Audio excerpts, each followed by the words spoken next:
And hello, everyone. Everybody. Can I actually English today? This is why I read other people's words, because sometimes the words that are coming out of my mouth, do you understand the words that are coming out of my mouth? I don't always. But hello, everybody. Good evening or good morning or good afternoon or good night. Good wherever you happen to be.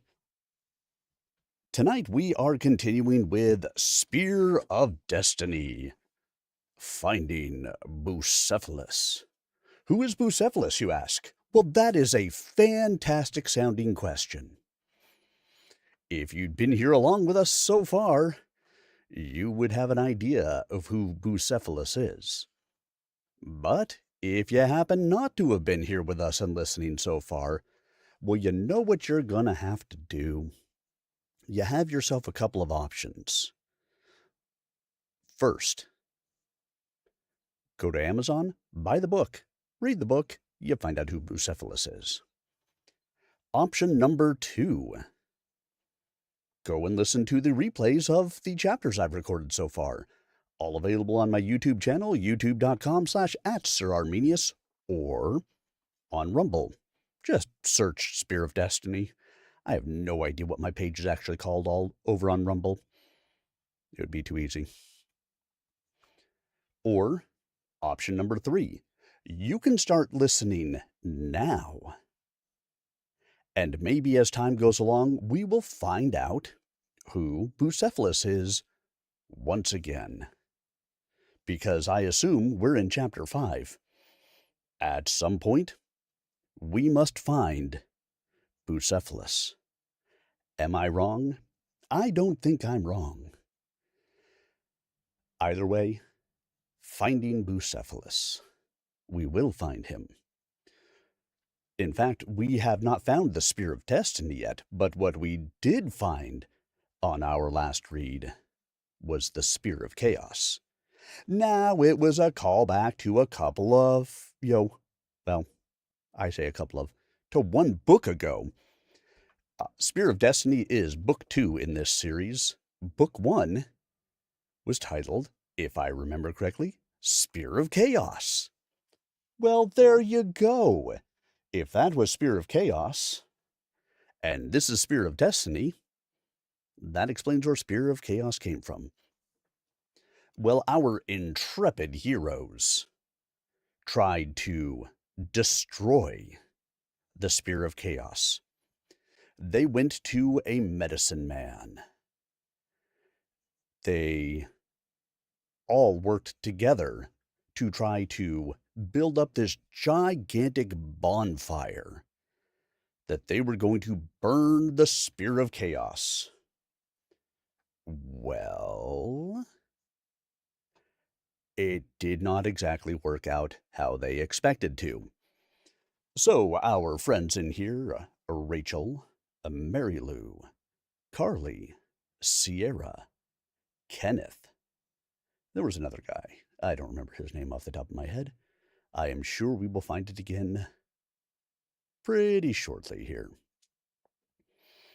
But they went and tried to burn the spear. The fire kind of blew up. Nothing happened to the spear, but we left ourselves on a cliffhanger because something happened to the Professor Medicine Man. So, that is where we are going to dig in and find out. Now, all of these people that we just talked about were in Book 1, Spear of Chaos. So if you want to know more about the crew, you'll have to stop out there and read up. But we are finding out more and more about our, I don't know if we call them heroes or what we call them here. Our characters, the characters we're reading about. We learn more and more about them as we read. So, little housekeeping reminder, I do record all of the chapters in here. I record them chapter by chapter. So if you have questions, I am happy to answer them.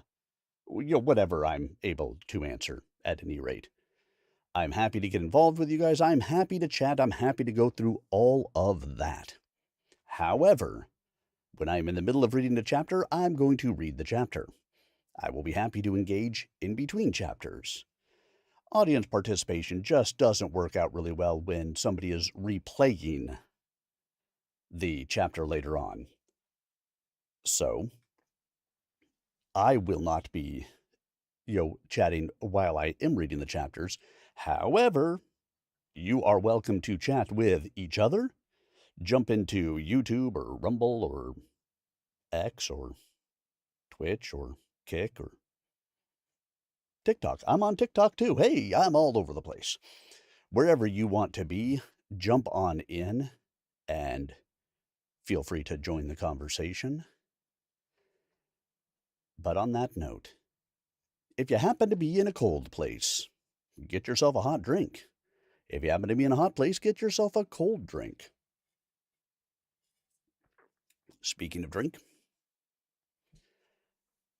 sit back, relax, and prepare to enjoy as we continue our indie reading series on this Indie April. I continue it in March and, May too. I just keep on reading. But Indie April and all. We are going to dive back in. Reading Spear of Destiny, Finding Bucephalus, written by Mary Lou Wells, edited by Kira Holiday. And now, 5 Consequences. Is everybody okay? Rachel was too dizzy to do anything but sit up while Mary Lou and Carly slowly climbed to their feet. Oh my God, Sierra exclaimed haltingly. For once, she was shocked out of saying anything snide. She just stared at the professor, or what had been the professor. Is he dead? What in the crap just happened? Sierra's eyes were as big as saucers. I don't know. I'm just as lost as you are on this one, Kenneth told her. I've never seen anybody turn into a wolf before. Well, not unless it's in a really stupid horror flick. He shook his head in confusion and went to check on the medicine man. The professor was bone-chillingly still, but Kenneth could feel a heartbeat. Their ally was indisputably now an enormous wolf. He's alive. It's hard to say how badly he's hurt aside from being a werewolf, Kenneth told them. He considered a moment. That's not all that's weird.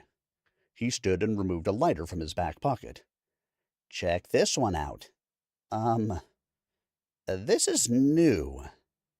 I heal fast, but damn, look, Kenneth said. He lit the lighter and ran it along along the skin of his forearm. What are you doing? Rachel gasped. You haven't had enough fire? Mary Lou asked him in dismay. Oh, shit, Carly exclaimed. You aren't burned at all. Not at all. And look, my leg looks like nothing ever happened to it. Kenneth pulled up what was left of his pants to show them his skin had no burns and the wounds from getting run over by the truck that morning were simply gone. Wow, that's freaky, Carly said quietly. Now, what do we do? The spear, Sierra said, ignoring anything the others had to say. The spear did it. She stood, staring at it, and staring at the professor, who was still unconscious. You all can do what you want, but I'm leaving. Let me know how it turns out. No, she stopped. On second thought, don't, she continued in a flat tone. Sierra's car keys jingled in her hand as she waved them for emphasis. Where are you going? Mary Lou asked her. We're supposed to be destroying this thing today. Sierra turned on her. Mary Lou, What do you think any of you or me can do to destroy a thing that can cause this sort of madness?" Sierra demanded as she snapped her fingers. "I never wanted any part of this in the first place." "Not to burst your bubble or anything, but I will remind you that we are all in this business because of you," Kenneth pointed out. "You need to see this through the same as any of the rest of us." "No," Sierra said firmly, "I don't. You can all leave me alone. I'm going home. I don't believe in any of this anymore. I can't take any more of this shit." In a fit of anger, she kicked the spear on the ground. As soon as she touched it, she felt such a wave of hate take over her gut, it nearly left her breathless. She looked at Mary Lou and grimaced. "Pitiful. I will see ya around the college if you live long enough to get there." With that, Sierra turned on her heel, walked away, and left the rest of them looking at one another helplessly. "Bitchy," Carly muttered. They could hear Sierra's car engine start running. The sound faded as Sierra left the Shadow Angels behind for good. "I didn't abandon her," Mary Lou said sadly. "She would have died without us, sacrificed on that stone altar." "No, you didn't, and neither did we." Carly shook her head. "But she's bitter inside after the living nightmare that all of us went through, and not everyone has the same kind of heart you do." "It's been rough on everyone," Brian said. "Nobody expected to have to deal with any of this. Better to let her go than to try to hold her back. We have other problems to deal with, like... Now what?" Carly shrugged, thinking, maybe somebody should get a stick and poke the professor to see if he'll wake up. "I say we let sleeping werewolves lie," Brian said dubiously. "No, we can't leave the professor there on the ground like that." Rachel smacked Brian's arm. "We need to get him inside. He was helping us, so we need to help him. Besides, you're the medical person." "I'm a paramedic, not a vet," Brian thought uncharitably. "And werewolves eat people." "He is so not going to eat us," Rachel shouted at him. "That's the professor, so you can just take that back." "Hey, I didn't say otherwise," Brian defended himself. "I didn't say anything. I just thought it." "Quit lying. I heard you loud and clear," Rachel protested vehemently. No, Rach, he didn't say anything." Mary Lou looked at her questioningly. "You were doing that at the mall, like we told you earlier. You are reading minds, only a lot stronger, or not limited to one person." "Oh, God," Rachel said, covering her eyes with her hands. "I didn't mean it." "Didn't mean what?" "When you said you wanted to read minds," Kenneth grinned, "maybe you shouldn't have asked for it." Rachel glanced at him through her fingers. "I just thought I was going crazy." "No argument here," Kenneth grinned wider. "Not helping, Ken," Mary Lou remarked. "That still doesn't solve the problem of us getting the professor inside. How are we going to manage that?" She considered the size of the wolf. "I don't think being a wolf made him any smaller. We'll have a hard time carrying him. I'm hoping he doesn't wake up till we know what this is." You guys?" Carly interrupted. "Is that another car I just heard out front? We're all here, so who could that be?" They all got quiet and looked at one another helplessly when they heard a door slam close to the house. "Somebody needs to go see who that is," Carly practically whispered. "What do we do with him?" Rachel whined nervously. She could feel another panic attack approaching. That morning she suspected they hadn't seen the last of trouble, but hadn't wanted to be right. Her thoughts spun as she tried to calm herself down. Mary Lou looked around quickly, wondering how they could hide the big gray wolf lying in the middle of the yard. She spotted the tarp used to cover the woodpile and carried it over to conceal the professor from sight. "We can use that to get him inside," Kenneth pointed out. "Yeah, that'll work," Brian agreed quietly. "But we need to get rid of whoever just pulled in." "Hi, you guys!" Diane rounded the corner of the house. "Hey, it's great to see you." She stopped abruptly, noticing the guilty looks on her friends' faces. She simultaneously observed the crater in the yard where the fire pit used to be. "What's going on? Where's the professor?" she asked. "And what happened to your clothes?" She looked Ken up and down. "I thought we agreed to no more fighting," she told him half-jokingly.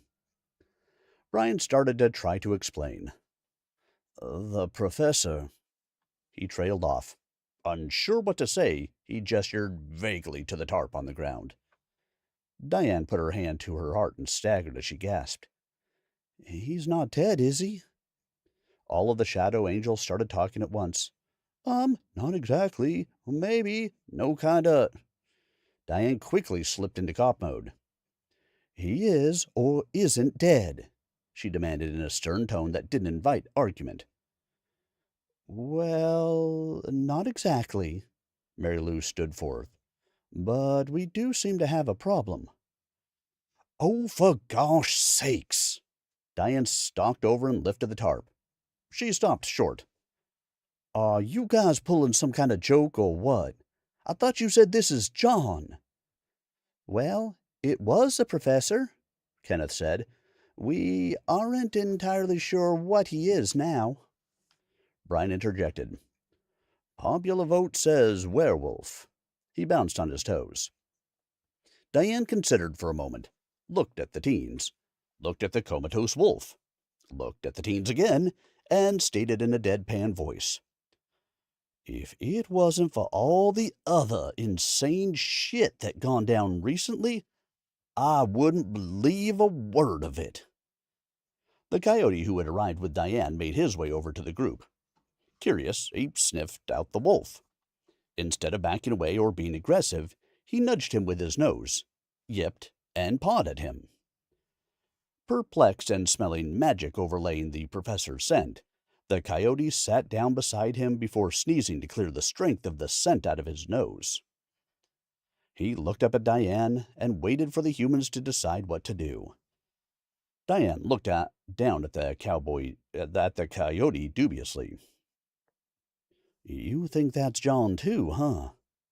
"Well, I suppose I'll believe you if you do," she said.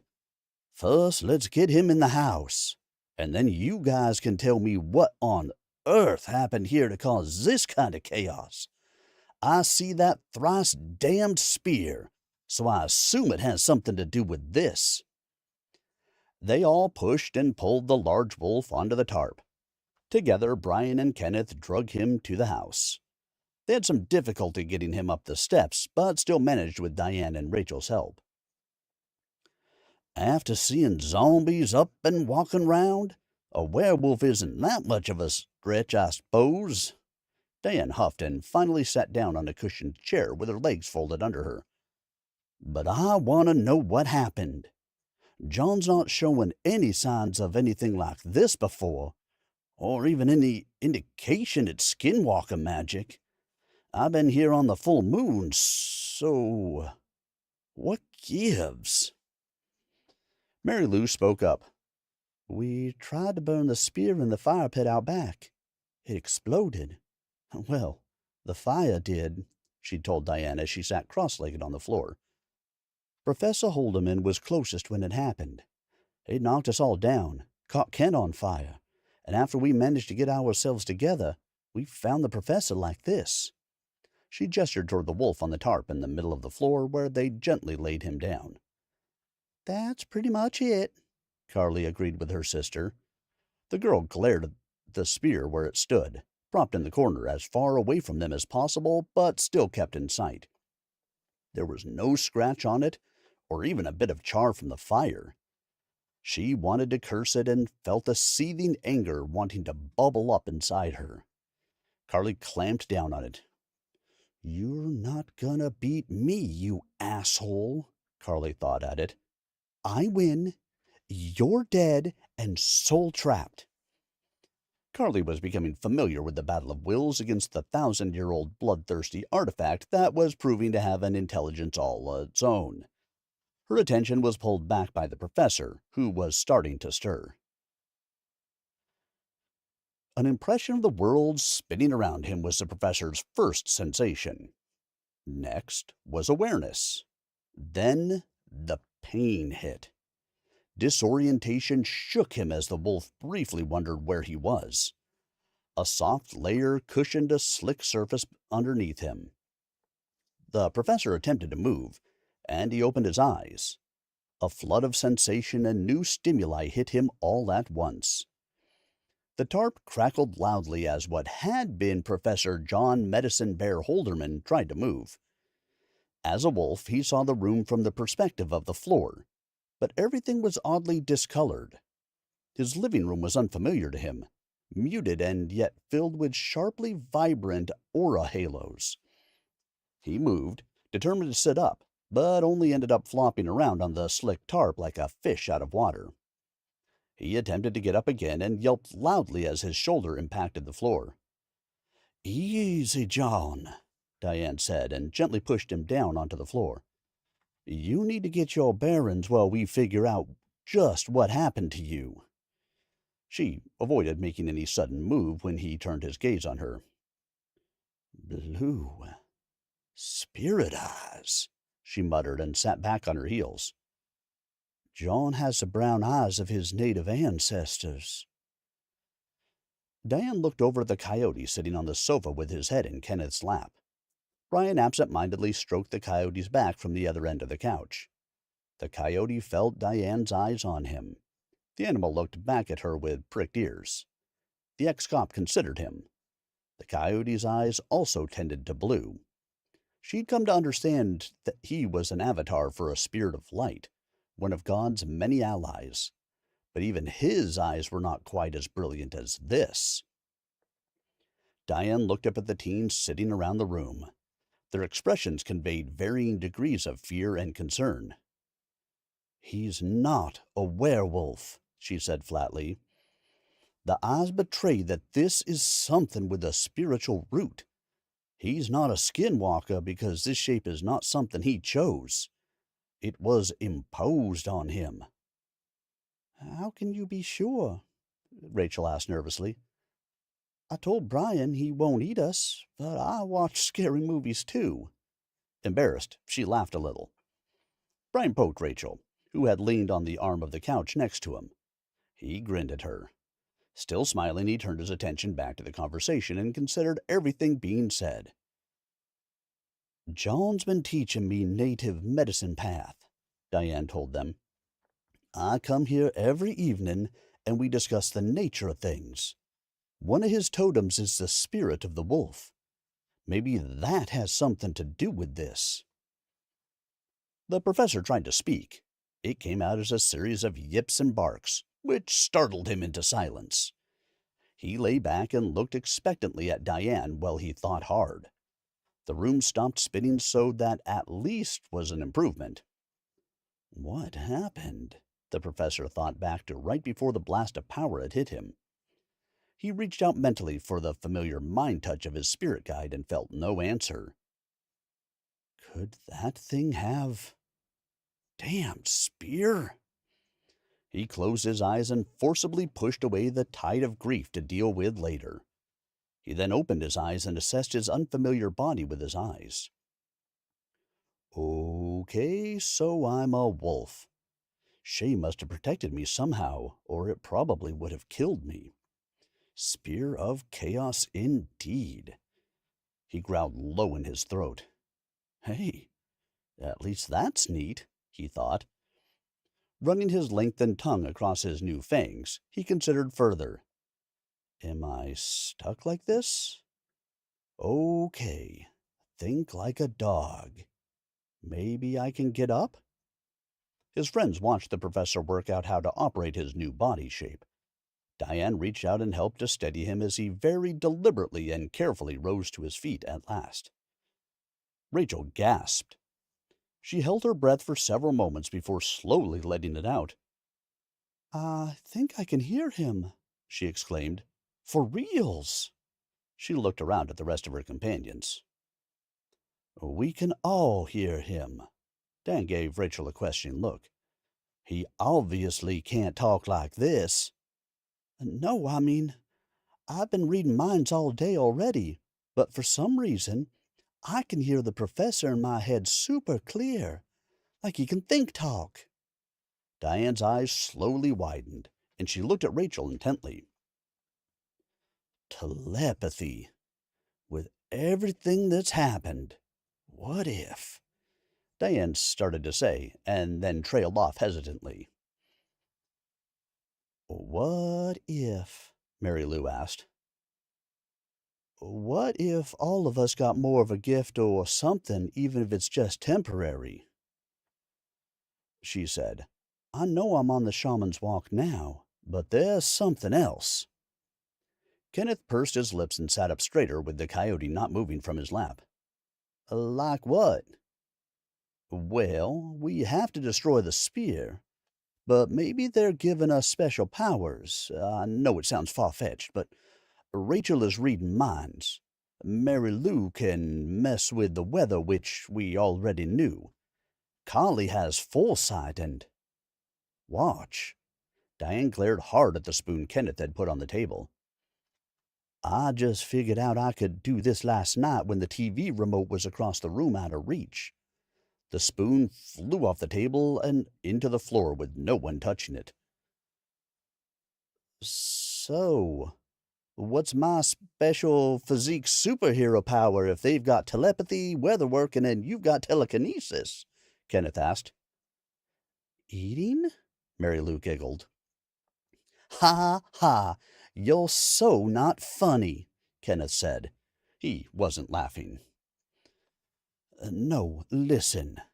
You ate that golden apple at the church, and Ulfur was ridiculously upset about it.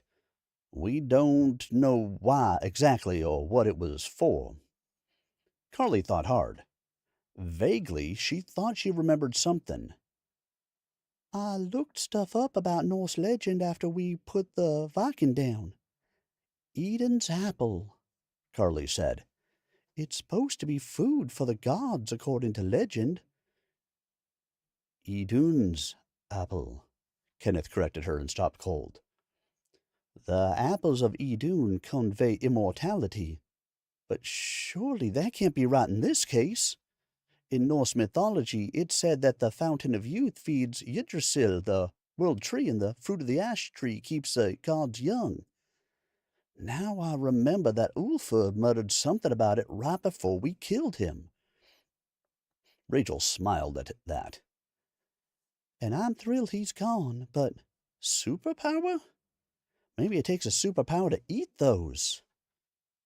"Maybe it's not a myth," Mary Lou pointed out.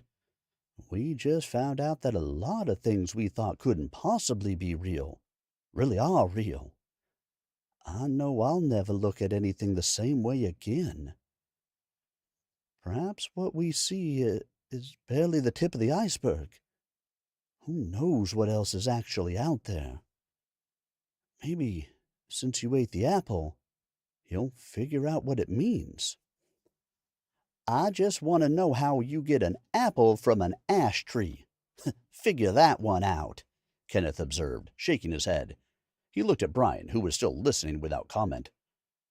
"Wonder what you got, bro?" he asked. "That's weird," Mary Lou agreed. "But over the past half a year, we've learned a lot of weird stuff most people don't even believe in. That magic is real and that it works, but it is dangerous to play with.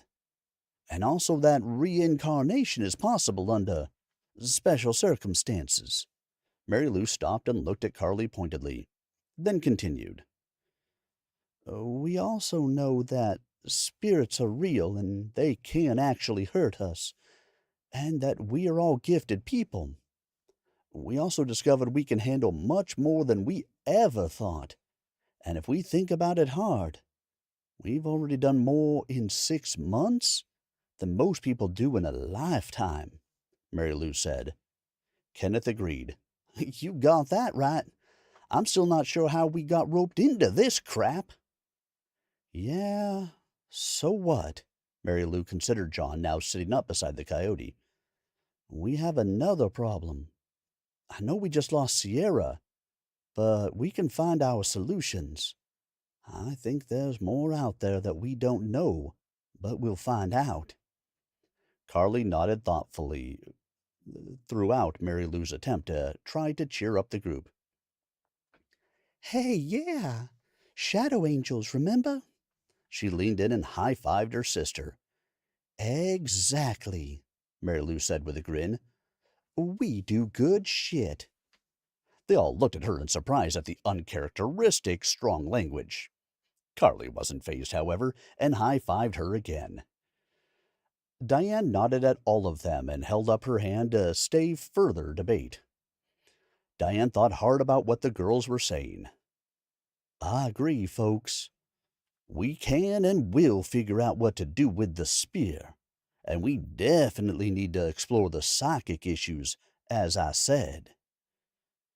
First, though, we need to figure out this current crisis. That's what we need to be thinking about.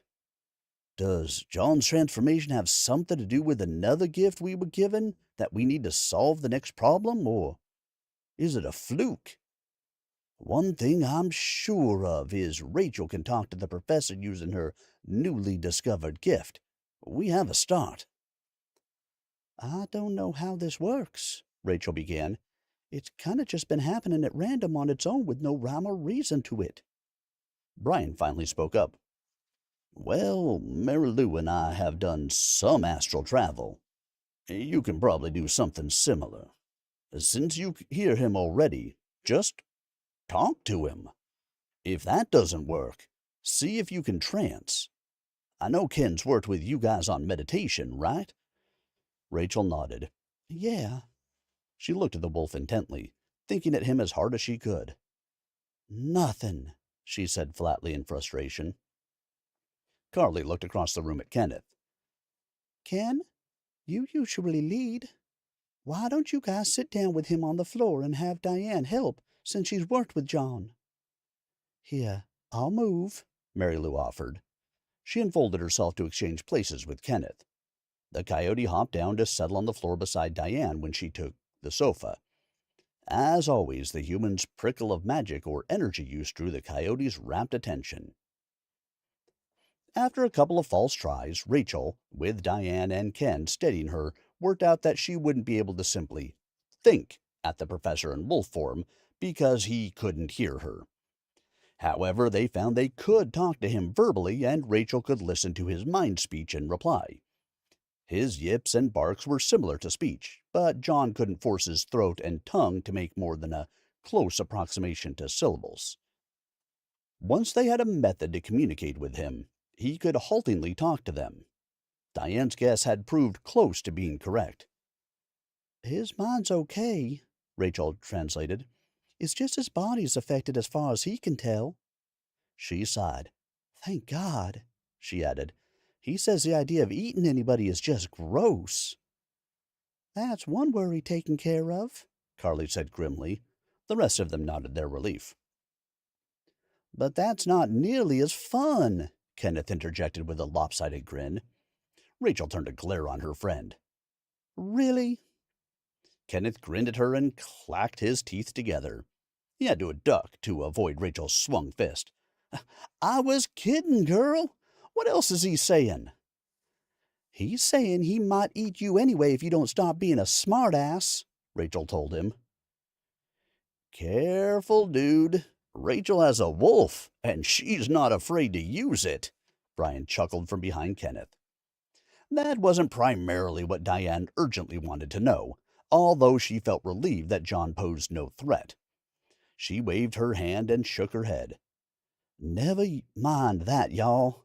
Seriously, Rachel, we need more information. Diane looked into John's eyes directly and reached out to hold his face. "Can you tell us how this happened if you have any ideas?"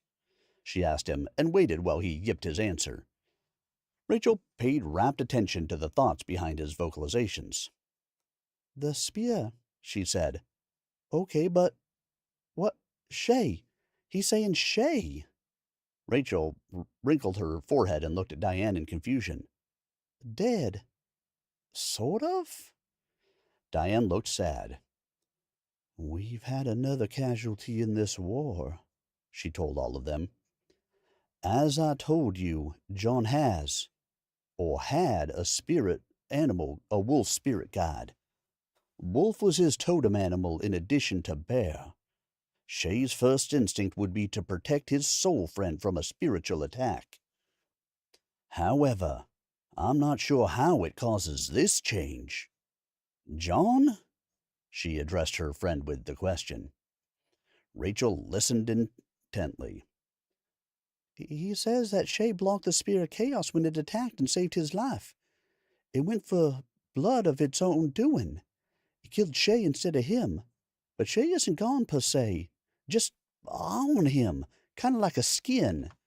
He thinks when the energy's mixed that Shay transformed the attack into protection that would stick." Rachel's brow furrowed as she continued. "That still doesn't make sense. How does the spirit dying translate into John having this whatever done to him?" Rachel listened to John's reply and spoke aloud for the group's benefit.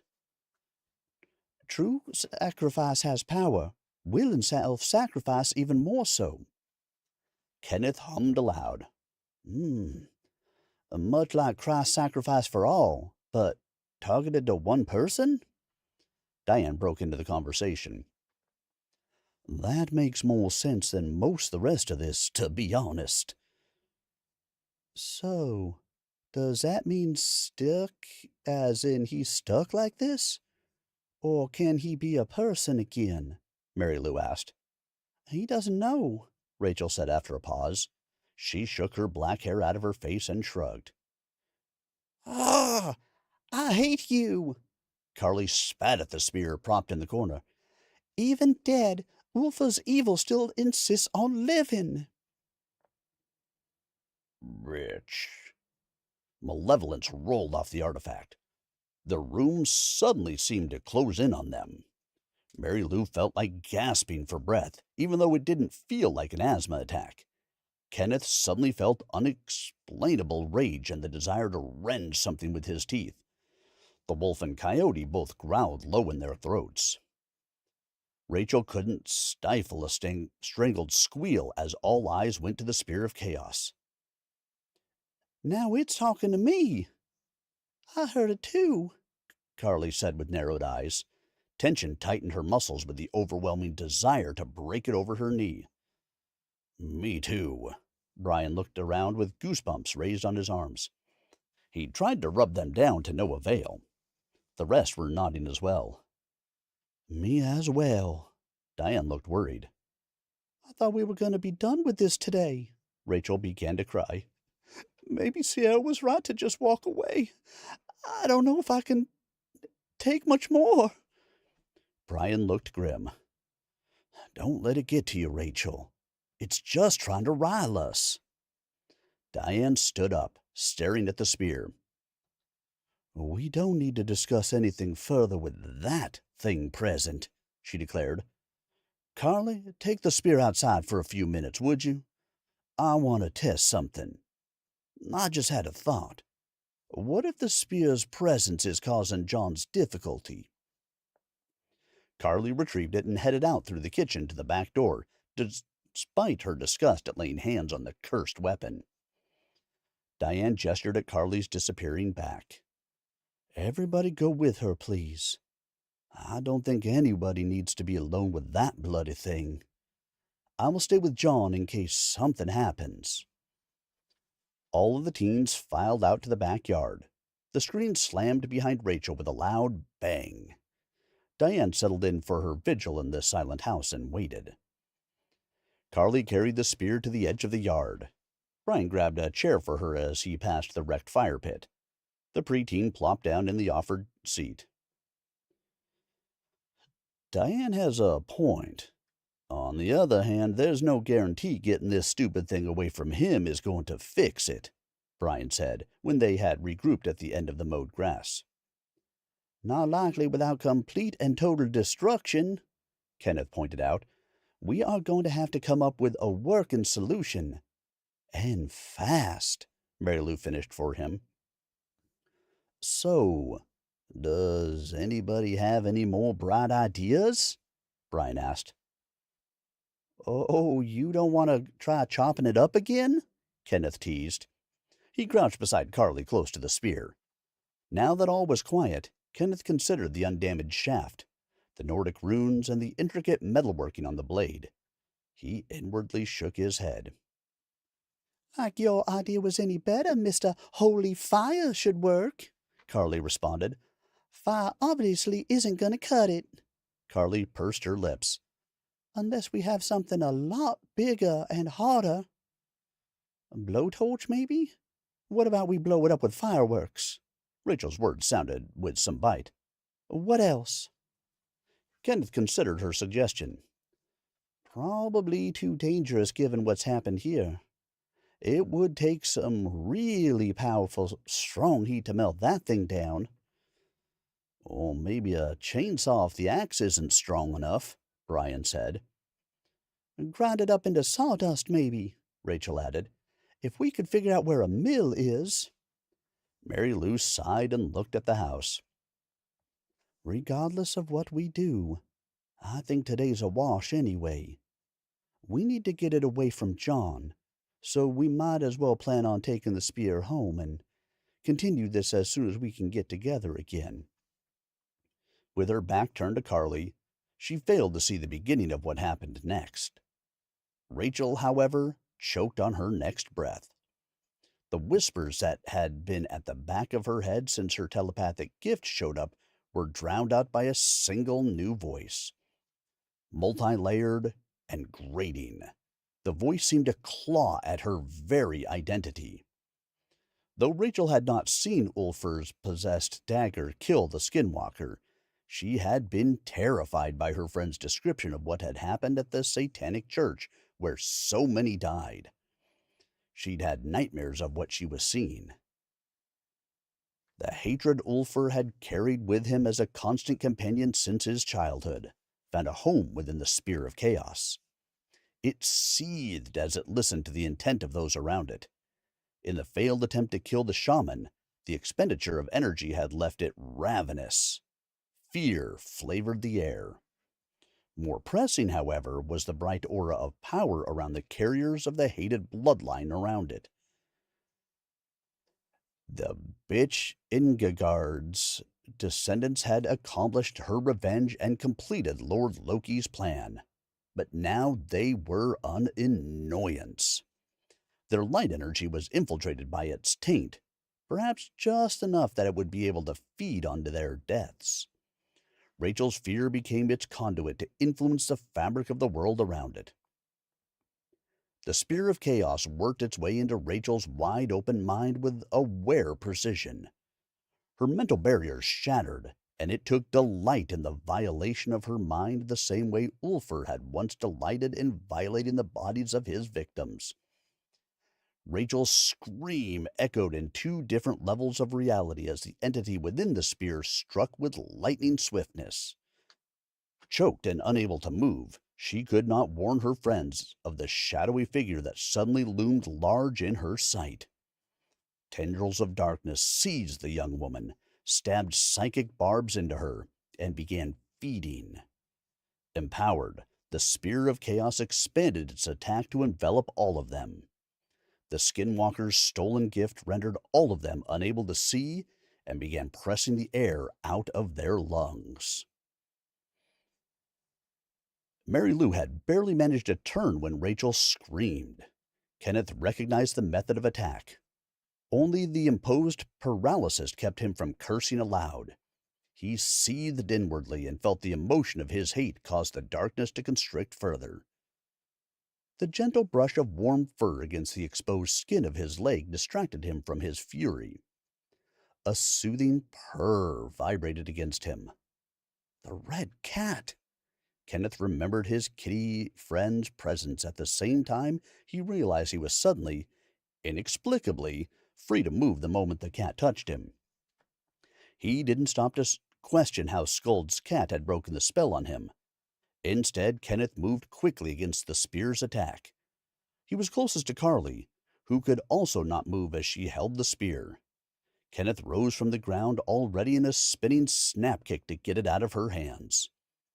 The spear spun across the yard and landed with its point buried in the dirt, still standing. Its concentration broken, the artifact was forced to release the group from its murder attempt. Rachel collapsed bonelessly, no longer able to stand since the spear let go of her. Vaguely, she could hear Kenneth roundly cursing the artifact. Brian joined him with several choice words of his own, while Mary Lou and Carly tried to help Rachel to her feet, to no avail. Mary Lou held up her hand to forestall her sister against any more attempts to move Rachel. "She's gray. She's also shaky," she said with concern. "Brian, get over here," Mary Lou ordered. "There's something wrong." "Damn, Rach. You okay?" Brian got down beside her. Rachel tried to move her mouth, but no sound came out. When he touched her hand, he found that she was cold. "As warm as it is, okay." He checked her pulse and found her heart racing, fast and shallow breathing. "What do we do?" Carly stood back out of the way, feeling helpless. Brian thought hard. "Well, she's just been through a hell of a trauma, but her symptoms say low blood sugar attack." Carly's eyes widened. "The spear can do that? Why would it hit her so much harder than the rest of us? I was holding on to it." Mary Lou inclined her head toward the bloody ruby around Carly's neck. "You have protection the rest of us don't," she told her younger sister. "Never mind that," Brian told them firmly. As a paramedic and first responder, he was in familiar territory. "We have a medical emergency here. Mary Lou, go quickly and see if the professor has something sweet that we can get into Rachel to get her blood sugar up." "Make it quick," Kenneth added as Mary Lou headed at a half run toward the house. The girl burst into the house, opened cabinet doors, and slammed them shut again. "Diane," Mary Lou called out desperately, "do you know if there's any candy, snack cakes, or cookies, or, heck, even sugar in here?" "Cookie jar, top of the fridge," Diane answered her. "I made John some white chocolate peanut butter cookies a couple of days ago. I believe there's some left," Diane said as she strolled into the kitchen wearing a perplexed expression. "What the hell happened out there?" "Aha!" Mary Lou spotted the cookies. Unable to reach it, she jumped and smacked the cookie jar off its perch before neatly catching it in midair. "Tell you as soon as we get Rachel on her feet," Mary Lou told her and ran back out. "Wait. What?" Diane called after her. Casting a glance back at John, who still seemed to be stuck as a wolf, she apologetically waved at him and followed Mary Lou outside. The professor, reasonably able to make his new shape work, also pushed open the door. He'd heard the commotion and was determined to find out what was up. Rachel's color slowly returned to normal, and her shakes diminished as she devoured the handful of cookies Mary Lou brought her. She finally spoke to her friends, who helped her sit up. "We have to get rid of that thing," she said, "before it kills every last one of us," she continued with difficulty. She worked her mouth to make her words come out with some sense. "Sierra's right. We should just put back where we got it, or throw it in the river. Walk away." "We can't do that. We can't put it back," Carly said. "Daddy drove by there the other day and said the whole side of the hill has slipped. They have a retaining net over it to keep it off the road. If they're working on it, there's no way we're getting up there." "I don't care," Rachel whined. "Just get it away from me." "So, what just happened?" Diane demanded. Care to clue me in?" Everyone looked around at each other, wondering where to start and how to describe the paralyzing fear and darkness. Brian, who still supported Rachel in a sitting position, began to explain. Remember back at the church?" Brian began as Diane nodded. "The first time, not the second time. You were there." Go on," Diane nodded. Her eyes grew big as her suspicion at what he was getting at made her want to shiver. Kenneth broke in. "What he's trying to say is that damned spear is acting like the skinwalker's dagger. Only worse. Now it's super juiced up and it attacked all of us just standing here." Ulfer. Diane spat the hated name. "So, since Carly killed him with the spear when that bit of his soul was out of the dagger, he's just acting through the new item? Makes sense, in a sick and twisted kind of way." "Yeah, this is what I was afraid was going to happen before I killed Ulfa with it," Carly stated flatly with distaste. "I figured that his death was just going to make it worse because of that stupid pact he made with Loki. How do you sit at the right hand of your evil, nefarious so-called god if you're dead?" Carly wrinkled her nose. "Unless your death just makes you something else, and that thing eats people." She thought over Princess Ingigerd's memories. She recalled the murder of her children 1,000 years before by the same weapon Carly now found herself forced to carry until its destruction.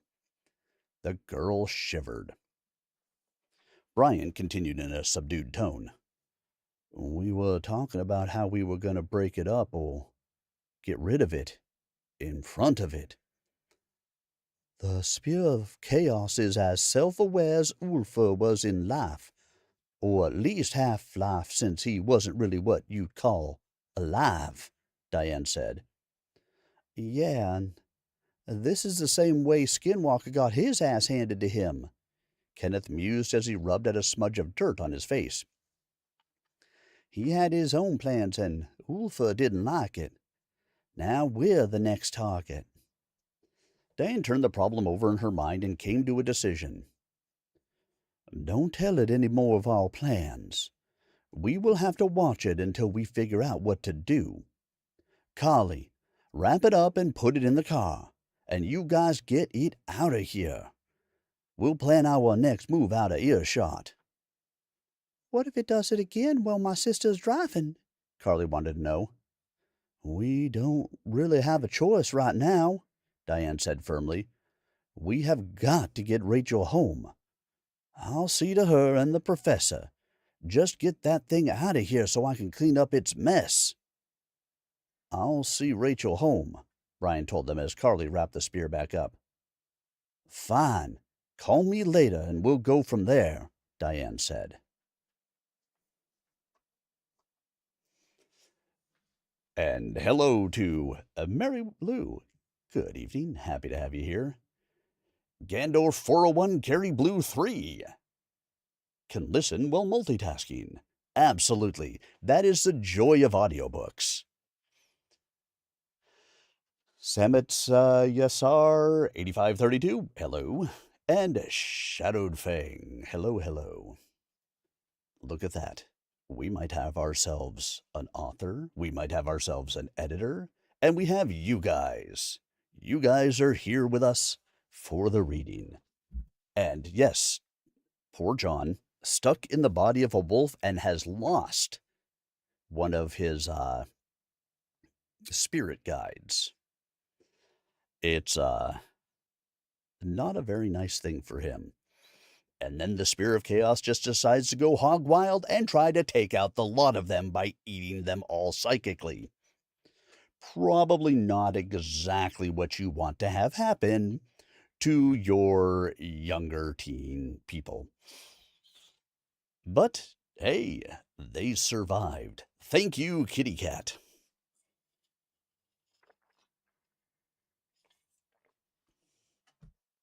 What's new, pussycat? Whoa, whoa, whoa. Okay, maybe the pussycat ain't, doing everything. Kenneth might have got himself up in there too. Up in here, up in here. Y'all gonna make me act the fool. Okay, okay, I'll stop. I know you're not here to listen to me vamp and sing weird things. You guys are here for Spear of Destiny, finding Bucephalus. Finding Snuffleupagus? No, that's not right. Finding M. Night Shyamalama Ding Dong? No, that's not right either. Bucephalus. Finding Bucephalus. All right, guys, we will pick it back up with 6. A New Plan. August 3rd, 1985. Lenoir City, Tennessee. Whitewater boiled out of the only spillway at the base of Fort Loudon Dam. The current was light, but a questionable weather forecast kept most fishermen away. Mary Lou pulled into the mostly empty parking lot on the hill overlooking the dam with Carly and Kenneth in her Chevy and Rachel with Brian in the Thunderbird right behind them. Diane and the professor were there waiting for them.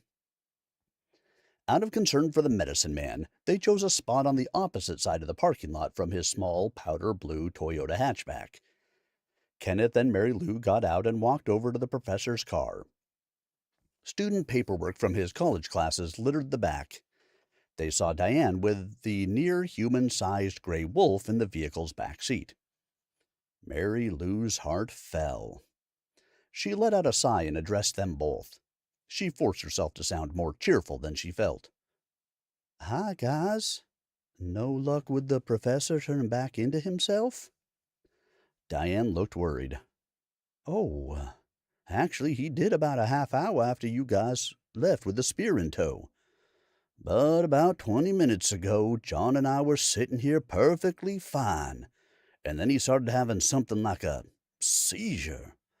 I threw that blanket you see in the back floorboard over the top of him so nobody would notice if they pulled in here.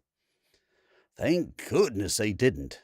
As you can see, he is now a wolf again." 20 minutes, Kenneth heard Diane as he approached the driver's side. He thought hard, calculating time and distance. "We would have been in Loudon getting close to the interstate with the spear in the car." He whistled and glanced at Carly, who was carrying the spear wrapped up in a beach towel as she approached from behind him. "That thing has some kind of impressive reach."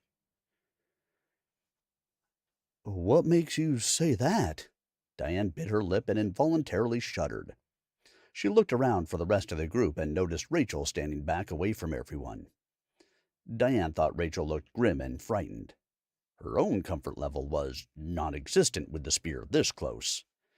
Diane stared suspiciously at it for a moment, but it was quiet and seemingly harmless.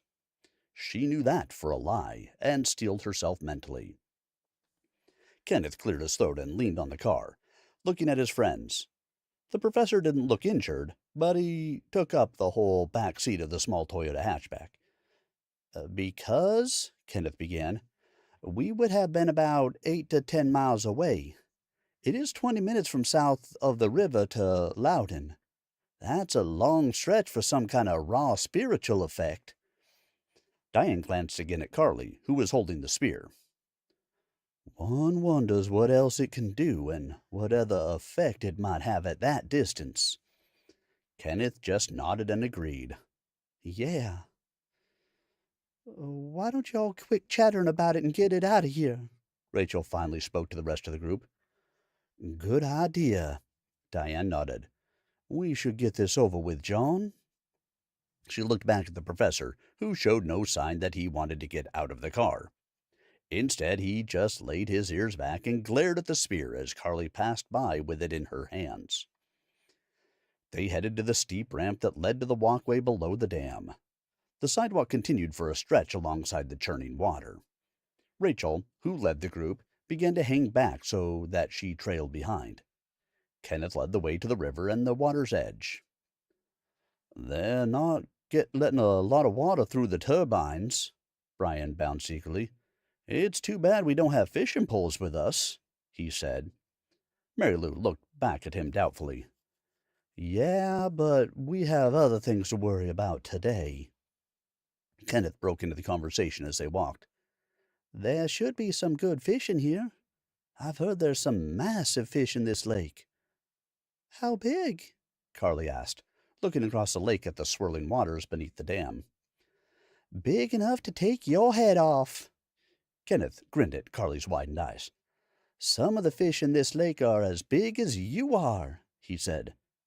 Whoa, that's some big freaking fish, Mary Lou responded. So, where are we going, Ken? She asked when he started up another set of steps. Down to the deep as close as we can get to the deepest water, Kenneth replied. He glanced back the way they had come. At least it's deserted this morning except for us. That probably has something to do with the approaching weather, I'd say. He eyed the sky and looked at Mary Lou. It was becoming a running joke, even though both of them knew it was no joking matter. Your dark cloud is following you around, as usual, he said to her. Looks like it, she agreed.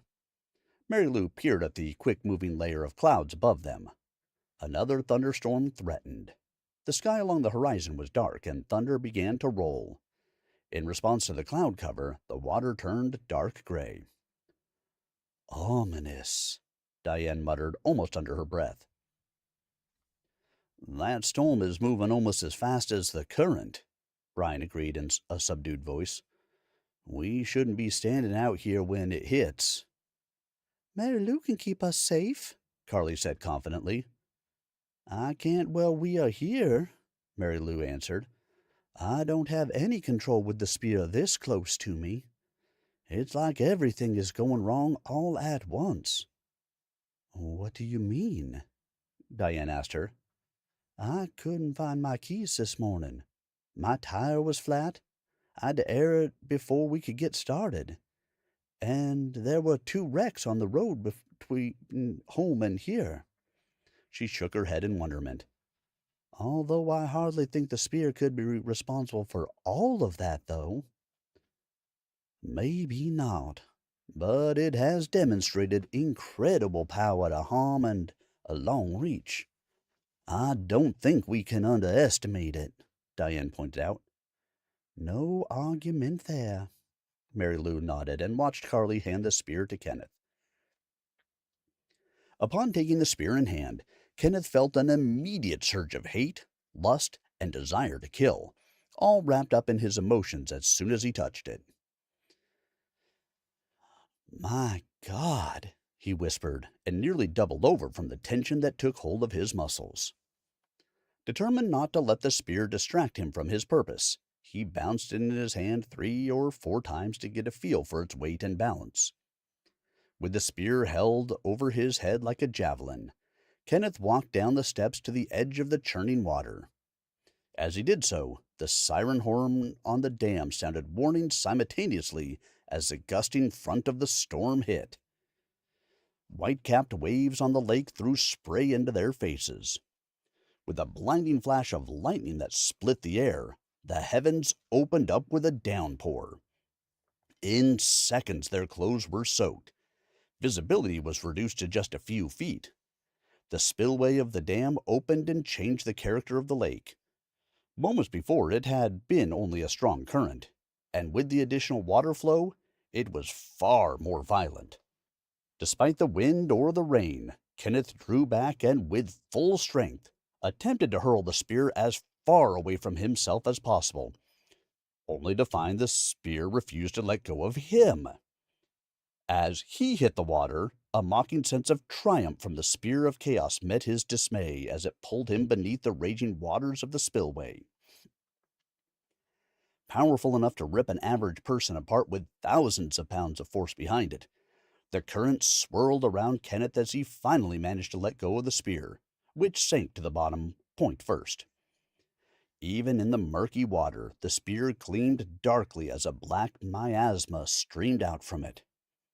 Kenneth determined the direction of the surface, but the circling current caught him as he tried to swim.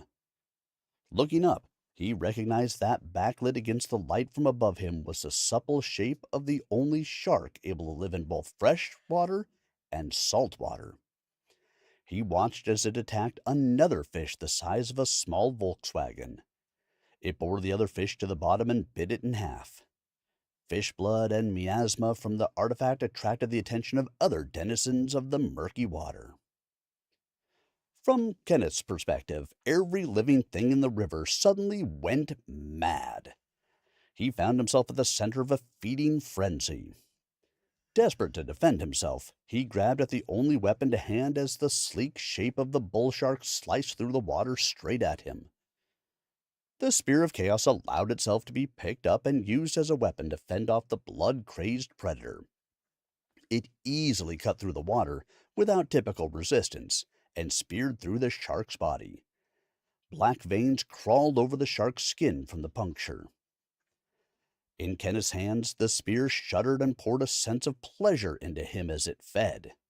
He swung violently to try to dislodge the dying shark, only for it to be ripped off the spear by a catfish twice Kenneth's height. Tainted blood poured into the water from the shark. The catfish that attempted to eat it shuddered, twitched, and went belly up. It was torn apart by others before it reached the surface as the feeding frenzy grew. Sleek brown shapes jetted between the fish, unidentifiable in the gloom caused by the storm and increasing mud and debris caught in the current. Tiny claws closed around Kenneth's knee just before a set of teeth ripped a chunk out of his upper thigh, narrowly missing tendon. An impact from behind threw him forward against the rocks at the bottom. The unidentified attacker caused him to hit his head against the spear's shaft well in his grip. It also scraped all of the skin off his knuckles and wrists. Kenneth realized two things simultaneously. First, he wasn't drowning, even though he hadn't surfaced in far too long. Secondly, he could not leave the spear where they had planned to get rid of it in the river. A horrible grinding sound came from the dam. It echoed hollowly under the water as a turbine stalled and the sirens blared across the rain-drenched river. Kenneth wondered if the dam was also going to break. He fought his way through the raging waters with the spear and finally kicked his way to the surface, but barely for a moment. A sandpaper vise closed around his calf and yanked him back beneath the water as something tried to eat his leg off. He kicked at whatever held him, but his leg only slipped further down its throat as he attempted to get loose. Anger gave him extra strength. Kenneth finally took the butt of the spear and slammed it into where he estimated the thing's eye might be. Maddened, it let go of him. Rolling as it went past, the sharp edge of a fin tore open his side. It flayed skin apart and laid his ribs open to the bone. Kenneth fought harder to regain the surface. He caught a momentary glimpse of the shore and struck out for it with the spear in tow. With his head just barely above the water, he could not see what rammed into his abdomen and stole his breath as it knocked him back beneath the waves. Another ominous grinding sound echoed as the turbine squealed in distress under the dam. The frenzied fish gave the blackened water a red tinge as they violently got torn apart. Worse, they died en masse as they shared the poison. The corruption of the spear stopped their hearts as they fed. An increasing number of fish floated dead in the current. On shore, the anxious teens heard a growl from the car where Medicine Bear still sat turned into a wolf. Many things suddenly swarmed over the rocks from the river to the parking lot. "Oh, my God!" Diane exclaimed, eyes wide. "Rats! Look!" "Shit!" Brian exclaimed, while Rachel started screaming. "Everything's gone crazy!" More minutes passed. They began to lose hope. "He's dead!" Rachel sobbed, inconsolable. She looked at Brian with wounded eyes and her hair plastered to her face. "That thing finally managed to kill one of us! Ulfar, you bastard!" she screamed at the river. Mary Lou, unwilling to give up, tried to peer through the rain and scoured the banks to either side of the river with her eyes. She mentally reached out with her empathic gift.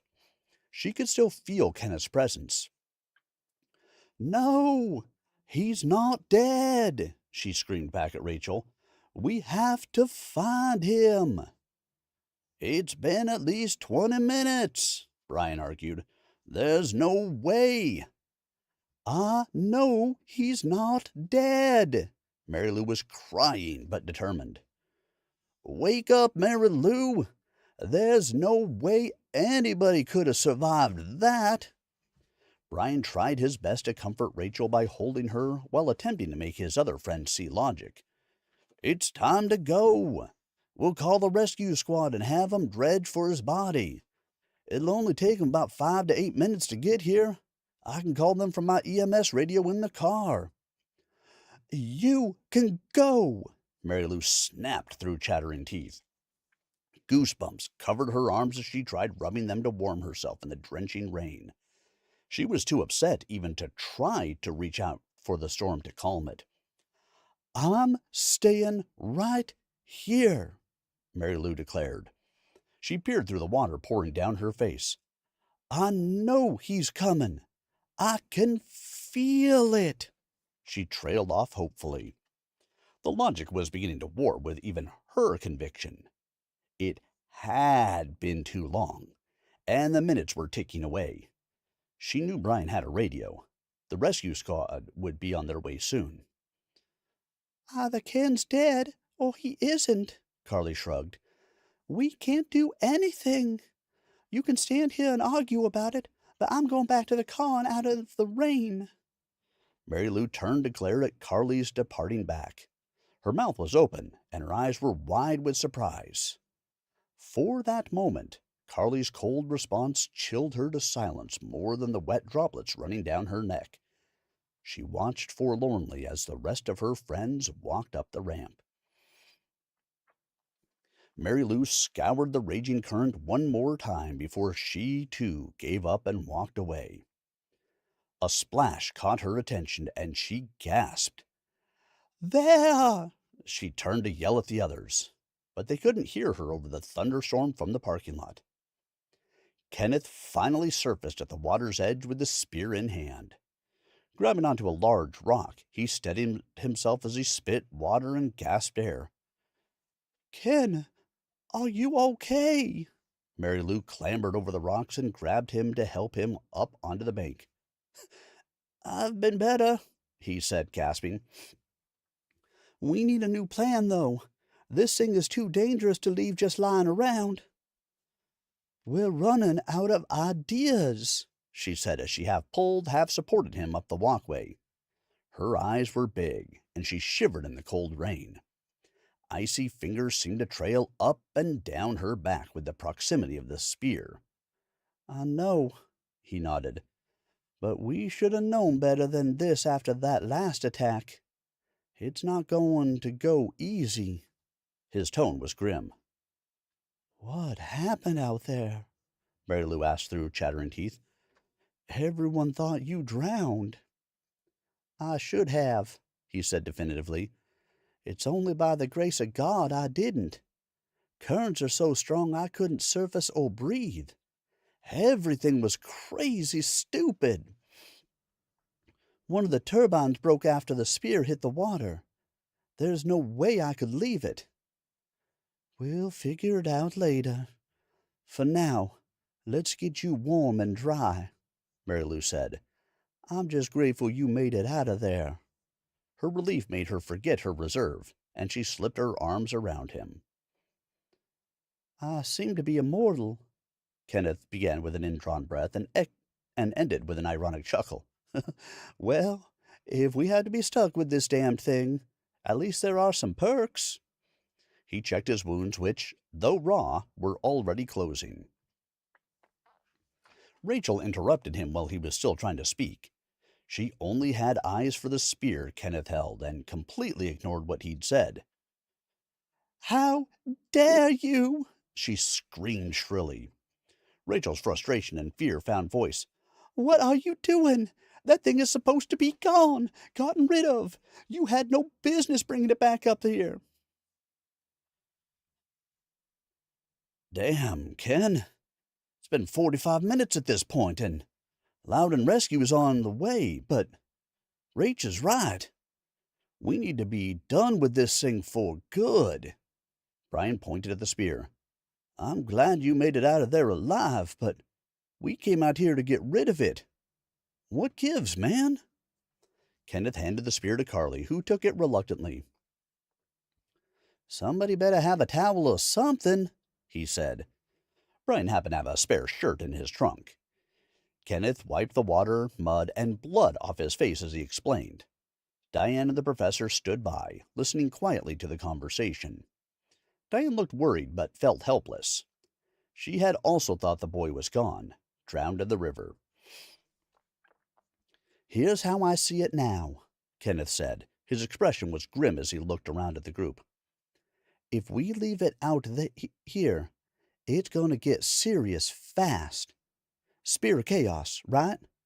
What could possibly go wrong with that on the downside of that much water?" He paused to let his words sink in. Their eyes widened as they realized what he was saying. Rachel looked at the dam and finally got it. Her shoulders sagged in defeat as Kenneth continued. "If the dam doesn't break, the water will be poisoned for miles. If the water isn't poisoned, how many deaths of fishermen or workers would the spear be responsible for? And us by extension. I'm sorry, Rachel. I just couldn't leave it in there when I saw what it was capable of doing in just the short time it pulled me in." "We can't do it this way," Diane said. She thought hard to come up with alternatives and drew a blank. She threw up her hands. "We're going to have to take it back home," Carly sighed. "Again." "Yep," Kenneth agreed. "Or no." He stopped, thinking.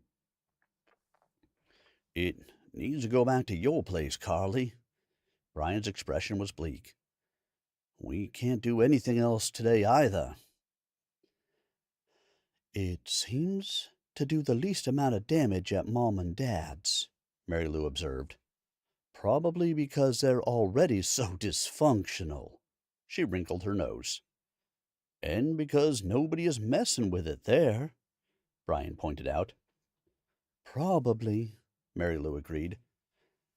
"Okay, so we'll take it back there wrapped up and hide it in the garage and all the junk they keep in there." "Let's go then. The sooner we drop this thing off, the better," Brian said. "Wait," Ken stopped them. "No, that's not it. You are forgetting," he pointed at Carly. "She is why it does less damage stuck in the basement garage in Knoxville and all the hoarded chaos of the mess your mom keeps. It's what's around her neck, the blood ruby, that's keeping it in check." Carly wrinkled her nose. "Probably." She looked up the hill and noted that help was late to arrive. She pointed at the flashing lights. Ken turned to see an ambulance, marked Lenore City Police patrol car, and two SUVs that came smoothly in behind them. One officer had a boat in tow marked Loudoun County Fire and Rescue. Brian's face lit with a grin, his relief showing. "They'll want to have a look at you, Ken. We better go talk to them anyway so they know they weren't called out here on a wild goose chase." Brian walked over to the Lenore City officer, greeted him with a handshake, and high-fived the EMT that got out of the ambulance.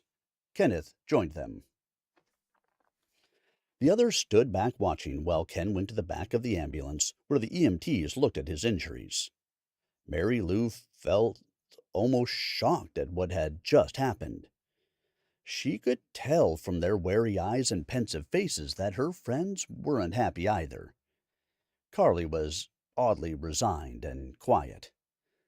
Rachel's teeth clacked together, chattering with both cold and nerves as she hugged herself.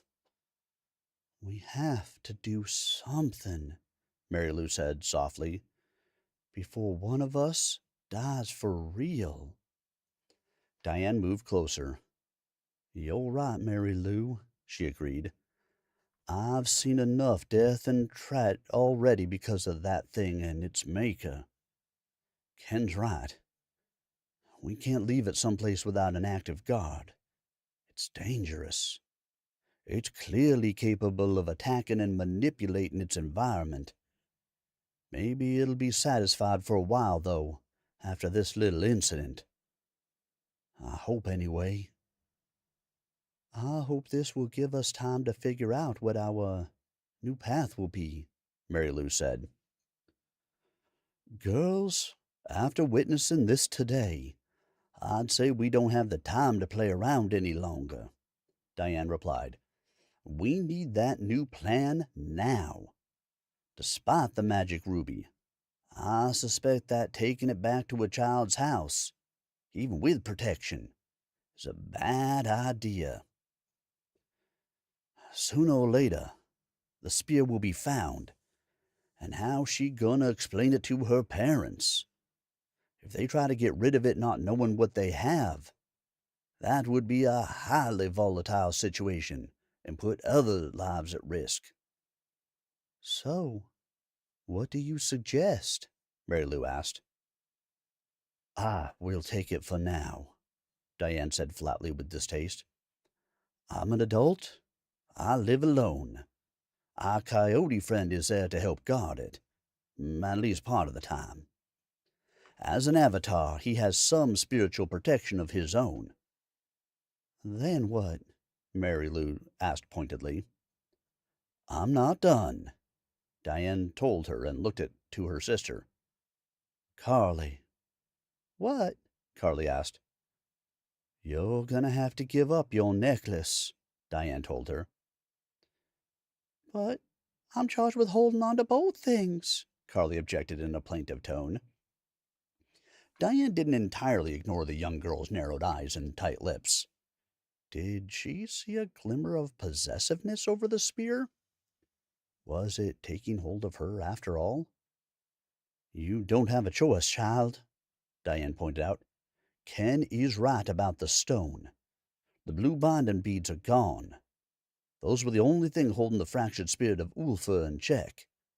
Now the blood ruby is all we got. So, wrap it up, put the necklace on it, and hand it over." Carly reluctantly complied. Diane placed the carefully wrapped spear in the trunk of the professor's blue car. She hesitated a moment as a thought hit her. She closed the car's trunk firmly and turned to look at their anxious faces. "I'm going to take this thing home to get it out of here," Diane told them in a determined voice. "You all take care of things at home and meet me this next Saturday bright and early back at the professor's house. I just had another idea." "Okay," Mary Lou agreed. "What are you thinking?" "We can discuss that Saturday, away from the Spear of Chaos, where it can't listen in." Diane hesitated. "Just a question. Can anybody do a road trip? Camp? Travel?" She looked around as people thought about it and nodded yes or no. "Okay, then. It's well enough. I'll see you Saturday so we can plan."